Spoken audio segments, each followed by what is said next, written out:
Good morning, viewers. Welcome to Frankly Speaking with Vibhuti Jha. This entire week, the entire Hindu world has observed Durga Puja, Dasara, Navratri, and it's called in many ways. Today is Navami. Yesterday, Dashmi got over, so Durga Puja is over.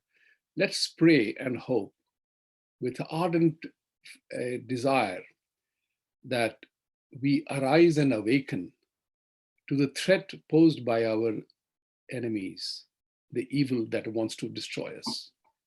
It's important mention because we have just witnessed an entire campaign to dismantle Hindutva as we know it, and globally that too. It bothered me a lot. It bothered me for only one good reason, that we are perhaps the most admired and most loved immigrant community in the world. Apart from all the good things that we bring to these communities, with our education, our professionalism, and commitment to the societies we live in, we adjust very fast. We are not a law and order problem anywhere in the world. Hindus are not a law and order problem anywhere in the world. Yet, there are vested interests that are trying to destroy us. Who better than to invoke the blessings of Durga Ma to destroy that Mahishasur that is trying to destroy us? That's important. In addition to the fact, it's also a very interesting month for us because the entire United States, along with many, many states here, is observing Hindu Heritage Month for October.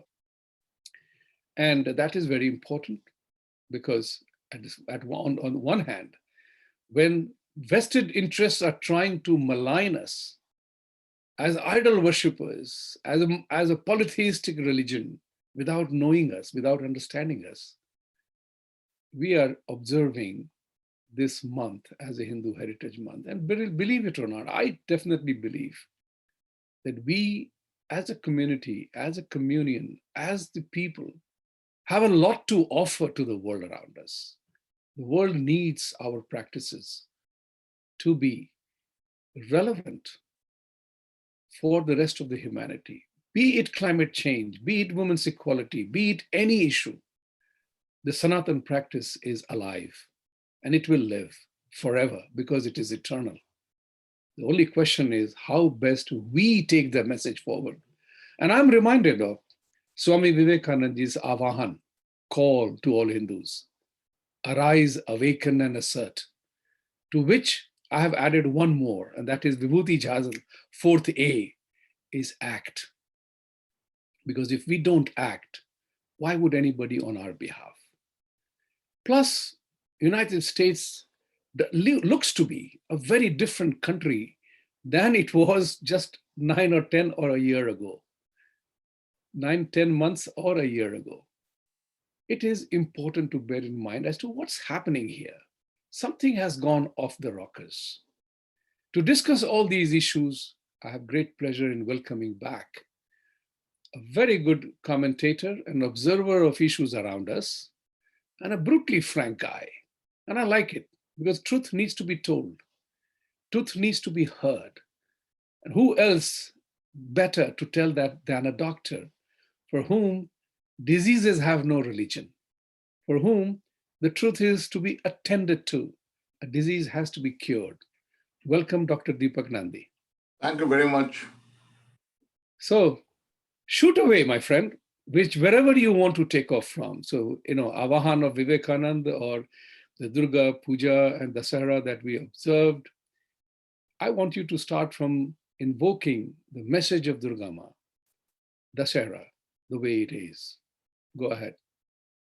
Well, happy Durga Puja to each and every one of the viewers.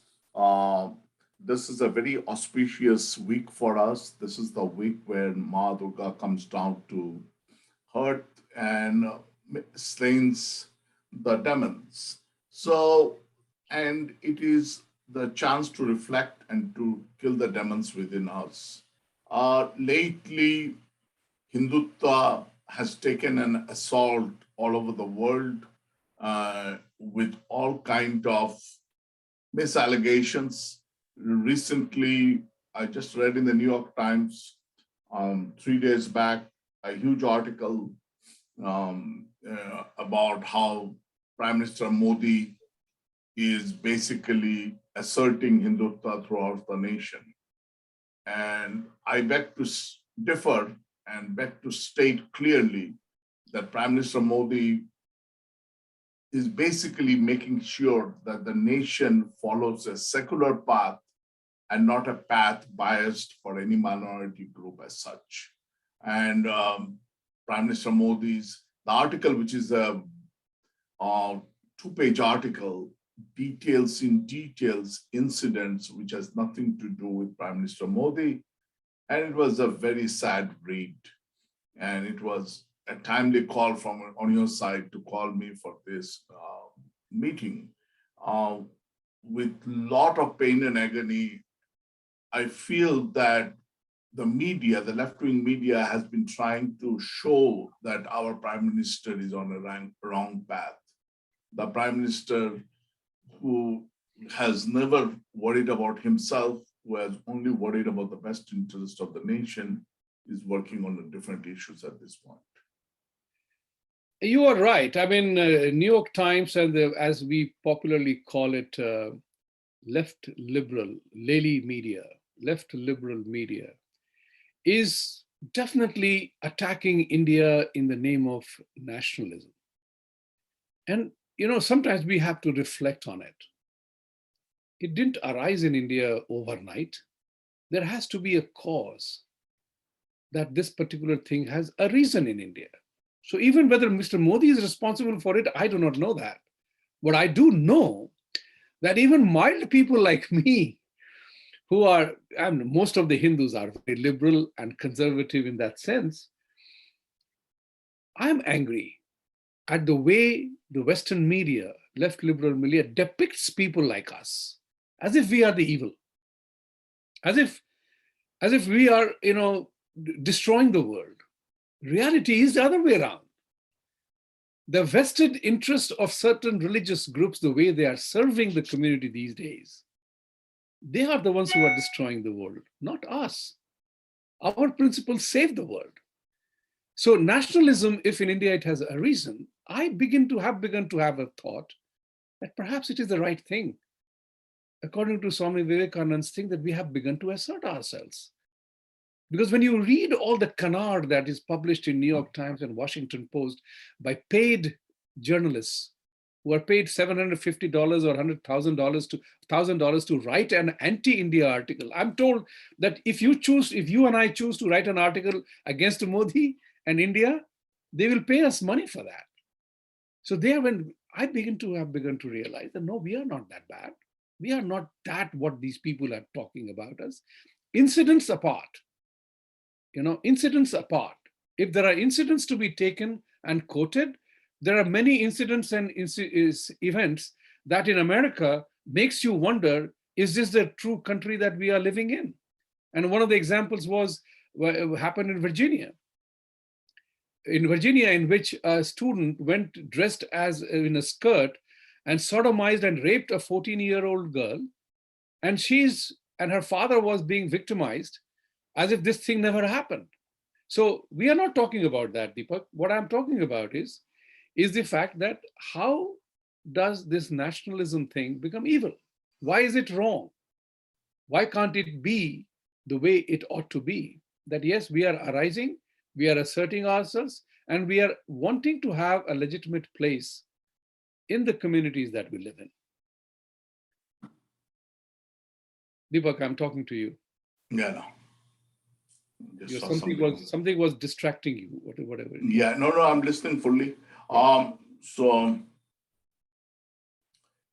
the most important thing that I picked up this article because it is all over the place is that, and I was with Senator Charles Schumer last weekend in the Asimai Temple, and I requested the Honorable Senator to perceive India differently, that the administration needs to perceive India, the current administration, for secular India, that the current administration is doing everything possible to make this India be perceived by the United States as a nation who is focused on getting things equal for all religious groups, for all sections of the society. And it is at the same time important that we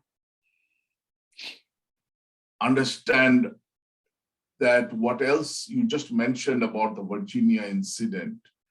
And we need to think about equally the rights of the minorities and the rights of the majorities. What is happening is when we are focused on the rights of the minorities, we are forgetting the rights of the majority. And that is happening time and again throughout, both in this country and in India, the two largest democracies of the world.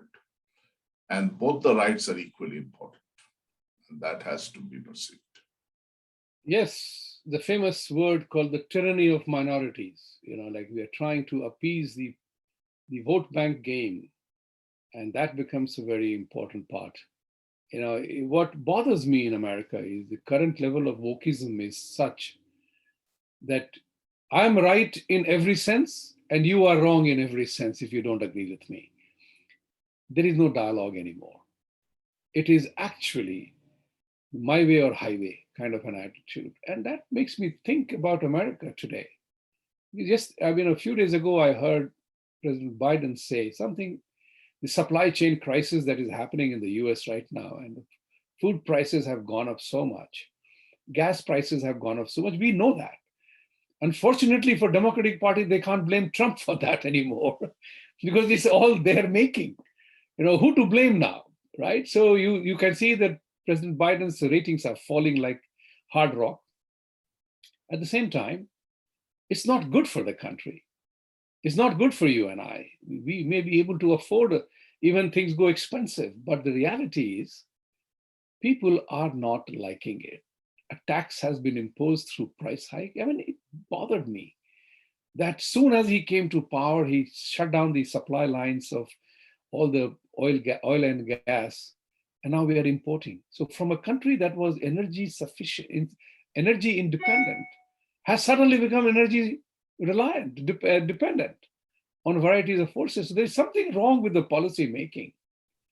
Something is going on in this country. It looks like Bernie Sanders had his honeymoon in Moscow. Well, he is now realizing the rewards of that honeymoon here in converting America to a socialist measure. And I was horrified that in this bill, the $3.5 trillion bill, there is a thing called $680 million allocated for cultural sensitive food in schools. Culturally sensitive food. And I immediately said, yeah, that is called read halal, because that's what is going to happen. This is the way the pandering is going on. And I'm concerned about it, that these kind of measures in the name of infrastructure, what is happening to this country? You are a voracious reader and thinker. Share your thoughts on this. Is democracy destroying democracy itself?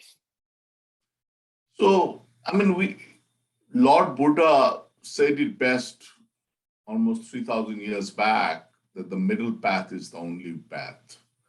And it really, the nation needs to go back to the middle path. And taking just focused on interest of the progressive left has not worked at all. You cannot focus on making climate changes issues and radicalize the whole fossil fuel industry so fast that you should bring them down to shut them down in a way which will have an effect on the general population. And that's what is happening right now. They all have to reflect on things take time and things needs to be first educated, and slowly people need to make changes in stages. Overnight turning off the gas pipelines will not save the environment, will not save the climate change, and will have rather very radical negative effects. So I think that kind of middle path reflection is very much needed, both in this country and in India.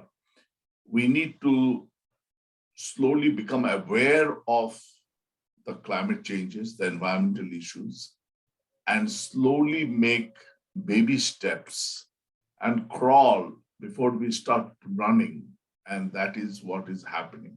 Because if we do this running at such a fast speed, there we will stumble and fall. And that is what we are seeing currently, with price of gas going up by almost 40%, price of food going up by 30%, price of other things, necessities, commodities have going up so fast.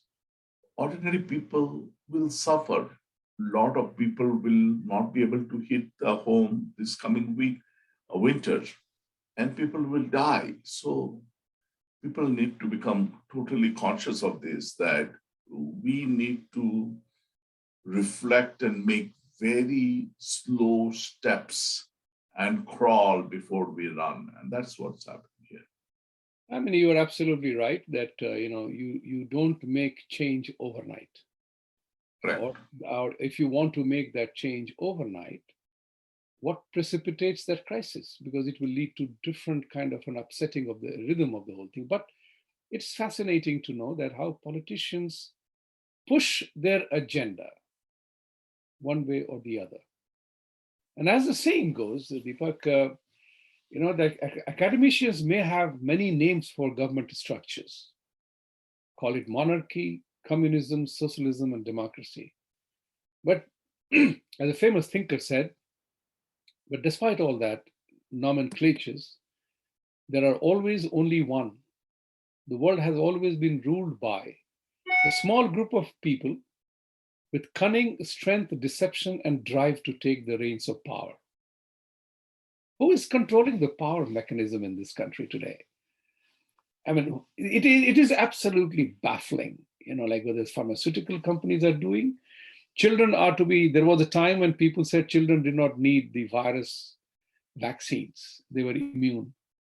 And today we are looking at a collapse of the system where a certain group of people are saying that we don't want to be vaccinated for one reason or the other. Airline pilot is one such story. What is the true story as a physician that you would say?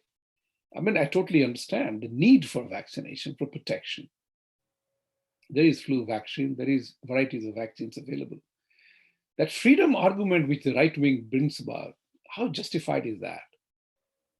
Well, the Catholic Church yesterday finally took the final step and was able to say that every individual has the right, what their conscience tells them to do, what God tells them to do.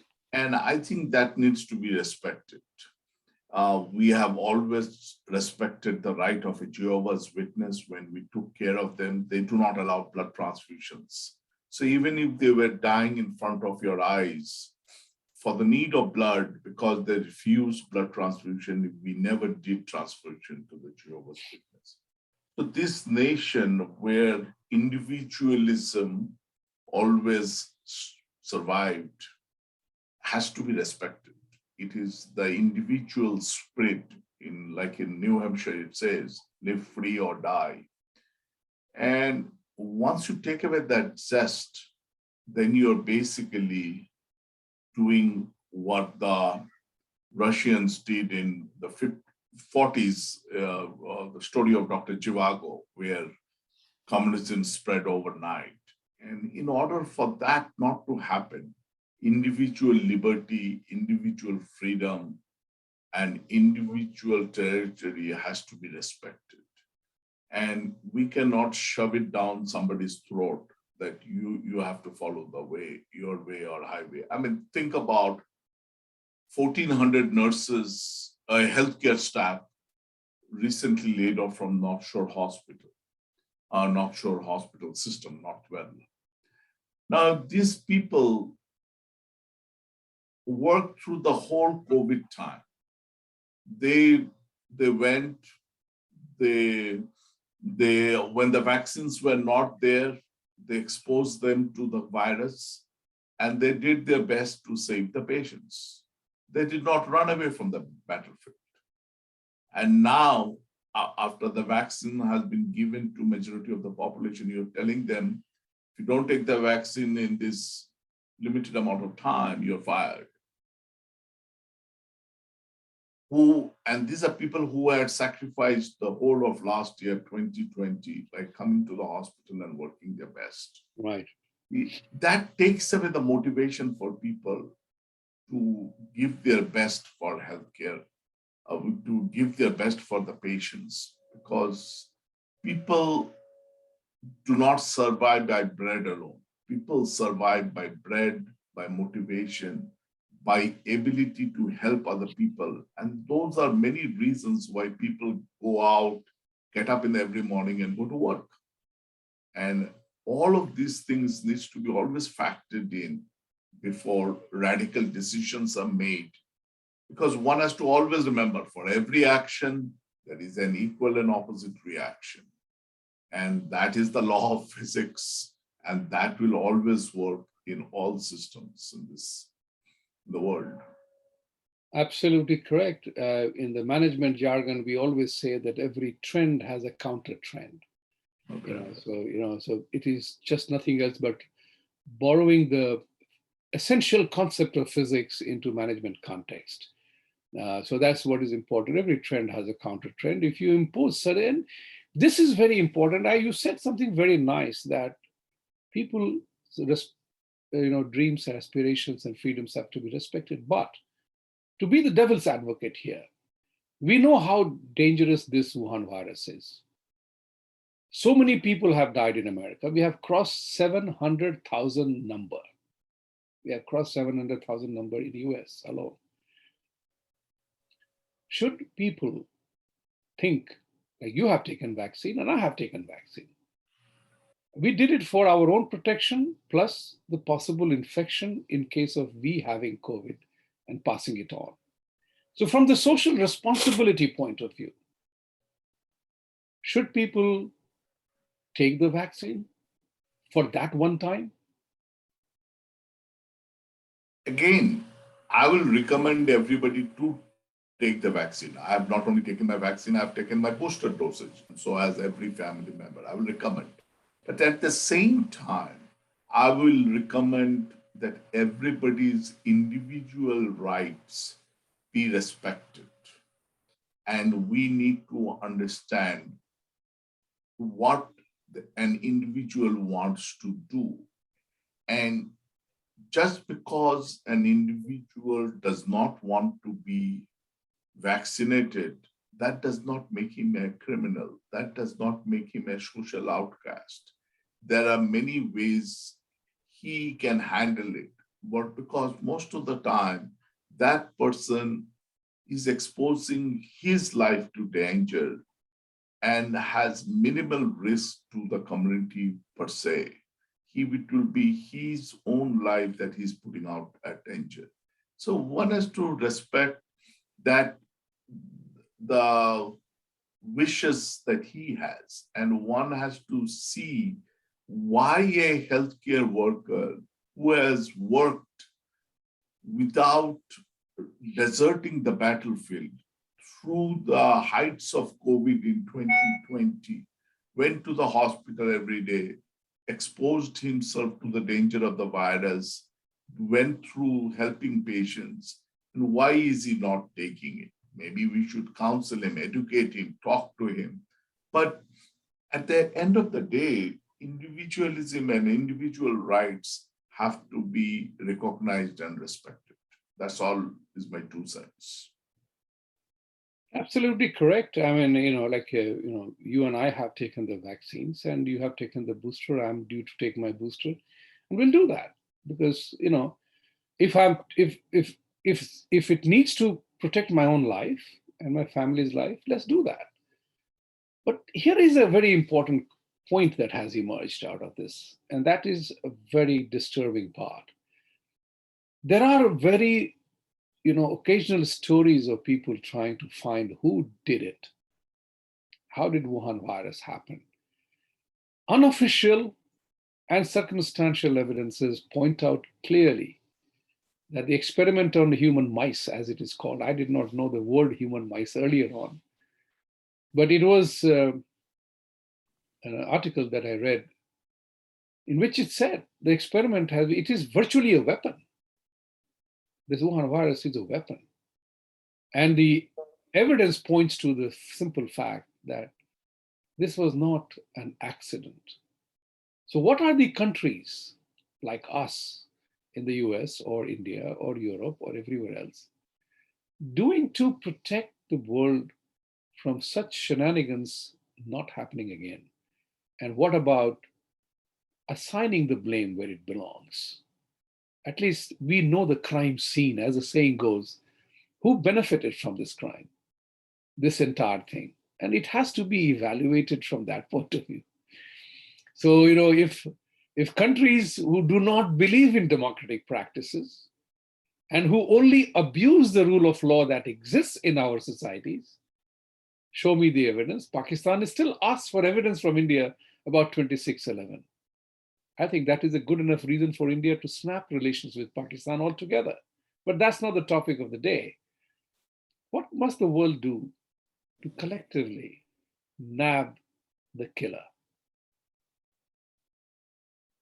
Well, I've heard different versions of the story, and I believe that at the Wuhan Virology Institute, scientists, well-meaning scientists, were studying these coronaviruses, which is highly prevalent in bats, and the bats has numerous viruses, and they were studying the viruses to prepare for the worst things that could happen if the viruses move to human beings. Most viruses moved from animals to human beings, like the AIDS virus, acquired immunodeficiency virus, AIDS virus, like syphilis moved from animals to human beings. So, and that's a parasite. So one has to give them the benefit of doubt that they were genuinely doing the research experiment in the best interest to prevent, proactively thinking to come up with better treatment for virus diseases in the future. But what happened was the virus escaped from the lab. It got into human beings and escaped. And it escaped way before it was announced to the world. And there was definitely a suppression in China, and information was not widely disseminated. And if that information was widely given out, I believe, and if the WHO called a spade, and if every nation knew about it, appropriate steps could have been taken. There could have been travel bans that could have happened much earlier. That whole city could have been quarantined. People coming from that city, irrespective of their immigration status, could have been quarantined in the nations they were coming to. So those steps could have been taken.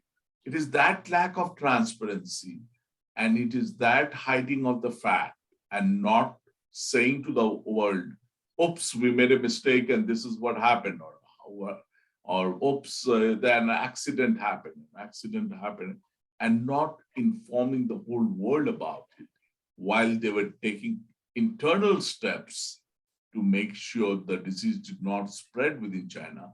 I think that is extremely sad, and that had created so many deaths of people throughout the world based on that.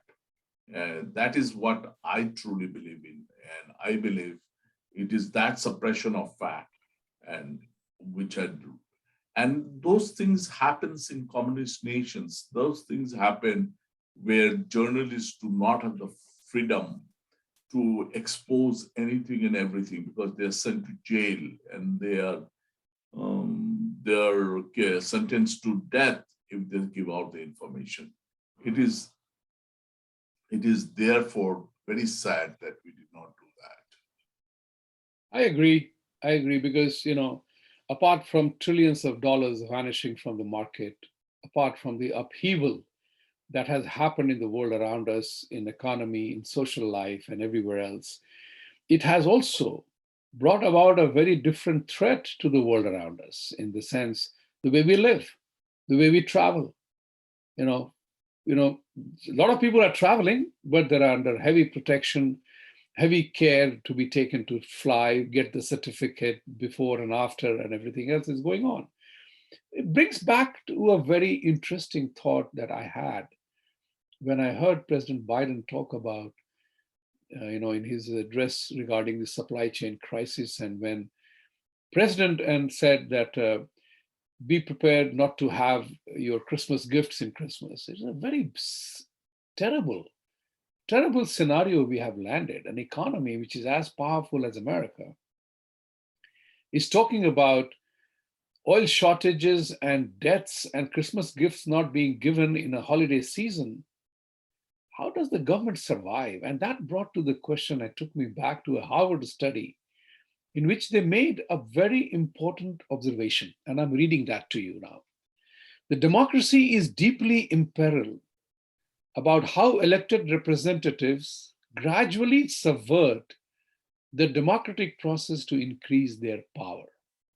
This is Harvard University, and I'm quoting that. Increase their power. Now, by itself, it's not a surprise. Politicians play for power. I mean, this need not be a research. We know this is a power game.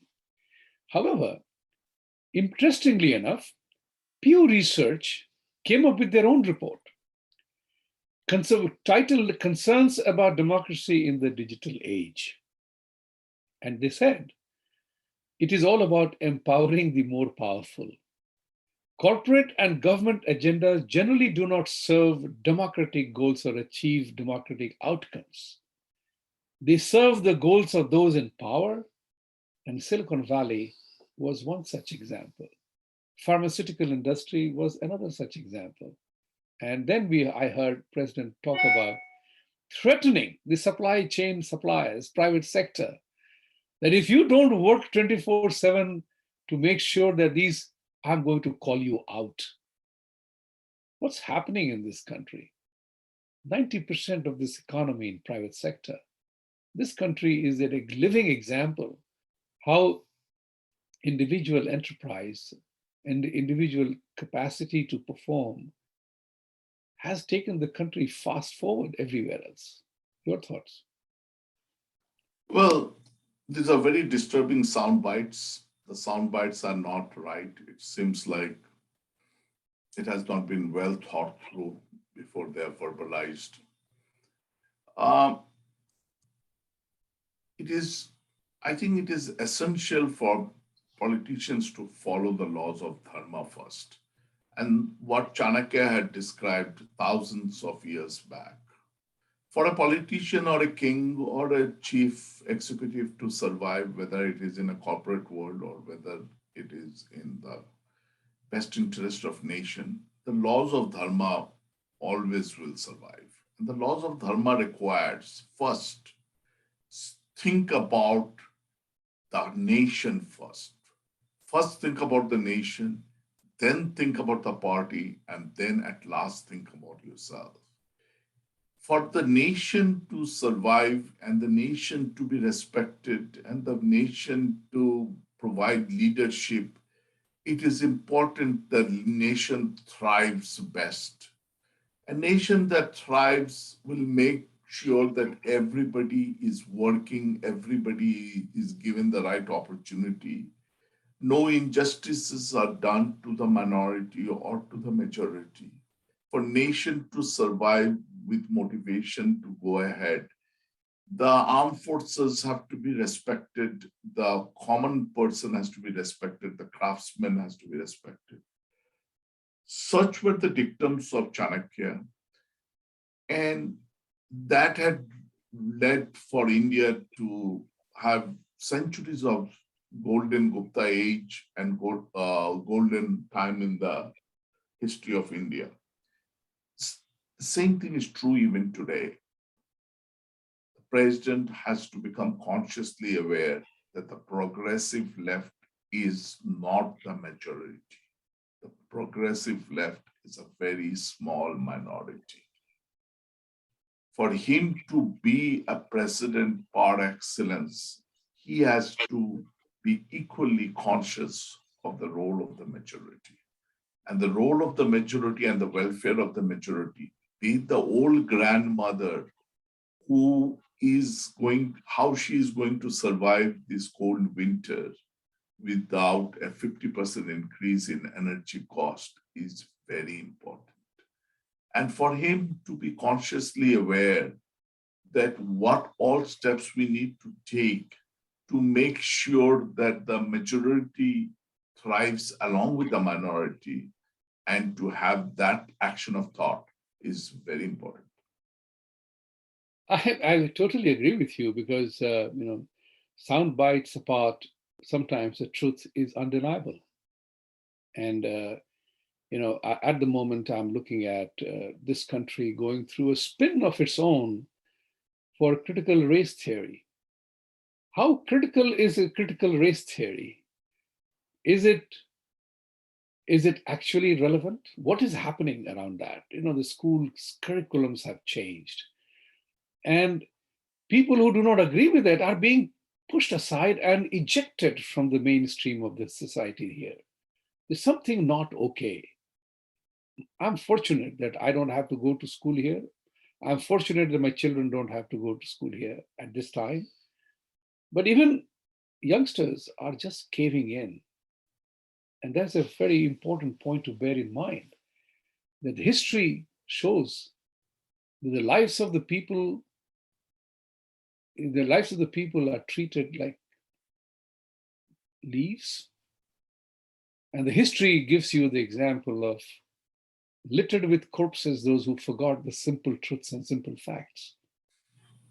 That's what is a worrisome thing at this point in time, because unlike the Second World War era, where news traveled 3 days or 5 days later, depending on the channel of communication that was open to us, today we are consuming news almost instantaneously. And everybody is an opinion maker. The challenge here is, how do we manage that energy, the power of anonymity that comes with Twitter, Facebook, or whatever? So how does the society cope with that entire rigmarole of technology-driven power? So that President Trump could be ejected of Twitter, banned from Facebook, whereas killers and romping the streets, they have their freedoms, but the President of the United States doesn't have the freedom. Are we treating these issues in a partisan way, my way or highway, or what exactly do you think is the solution emerging out of this? Well, the end goal is being played by the richest fews of the world. They are determining what is the fate of the nation at some level. And we all know that the Soros Foundation is planting the wrong people in different states and different cities, the district attorneys, the attorney generals, the governors. And I think it will all end up backfiring. It will not work out that way, because always the laws of dharma will always win. For centuries again, it will be the truth that will always win. And it is very sad that when these back steps are done while we are moving forward, because this kind of disruptions, I called, what only hampers the progress of human beings. And what is the progress of human being eventually? Eventually, we want to live in a world where everybody has equal opportunity that is gifted to them by God, that everybody can find a path of life unhindered, without any kind of aggression, without any kind of violence, where everybody has a level playing field and everybody just thrives based on their pure assets. That is what we look forward, and they are able to provide for themselves and their families and live in harmony together. That's the kind of nation that Tagore had talked about in his poem, a very famous poem, where the nation needs to go to. And all these kind of disruptions, by using money to plant district attorneys, to plant governors who are just thinking for the progressive left, will not only hamper the United States of America, it will help hamper the whole world. Because if United States of America progresses, if this nation continues to lead, then based on the trickle-down theory, everything will trickle down into the poorest nation of the earth. Knowledges will be transferred. Look at the whole India is now dependent on WhatsApp technology that was developed in the United States. WhatsApp came down for 24 hours 1 week back, and the whole of India supply chain management was badly hampered. Even the poorest of the poorest fishermen could not communicate to the end vendor when he will be coming with his load of fish. So, and how the fish will come to the market that day.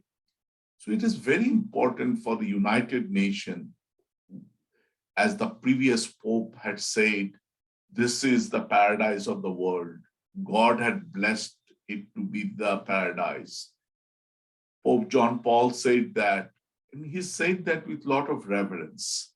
And it is with the United States that they need to continue to provide the leadership. They need to continue to be rich. They need to make sure that each of the human beings in this nation gets a chance to contribute their best for it to be the nation with the highest GDP. For this is the land which is the shining star for the rest of the world. For this is the land where everybody aspires to come. But this is the land where everybody at least thrives, that if our nation could be like the United States. And there should be no, we should be proud of it. And we should not feel that by doing that, we are harming anybody in the world. And we just need to follow the laws of Dharma based on that. Those are my few thoughts. You have a couple of times talked about Dharma, and that's my favorite topic. So I'm very glad to hear the choice of word, that Dharma eventually triumphs. And, you know, one of the things that I like to talk about is that, is democracy destroying democracy? Are the democracies destroying democracy? From there, I came up with the thought process that maybe it's time for India to lead the battle for establishing Dharmocracy around the world. That's very, very important, because the principles of Sanatana Dharma, as shared under the banner of Sanatana Eternal Principles, they hold good all the time. All the time. All the time. The religions will die, empires have died, but essential principles remain the same for everyone. And it can be talked about at a very lower level of human instinct and survival, that globally, all parents love their children. Globally, there is only one sun, one moon, same water, H2O, same oxygen, O2, and everything else, right? That survives us. You have a source of energy called sun. You have water, provides 70% of our body, dehydration and nourishment. And there is the invisible air, right? So all elements of the truth are right out there. So when somebody says, God told me that, I am wondering, which God told you what? Because nobody has seen God. Dharma is the name of the game. And I am very, very happy. And I want to have a conversation on this. Maybe we are running out of time now. It's time for us to talk about Dharmocracy as a new norm of governance. So there's a very beautiful article by Aurobindo, Sri Aurobindo. It's called The Bourgeois and the Samurai. Have you read that? I urge No. everybody. This is a 1907 article. Sri Aurobindo, what a man, what a thinker. I urge each one of you who is watching this today, just Google it. It's free. It's a wonderful article. You will find it relevant even in the 21st century, in 2021. How Sri Aurobindo described the Indian mindset and the Japanese samurai mindset, the bourgeois and the samurai, where he talks about the fact that while the Japanese were also subjected to utter humiliation, but how they survived.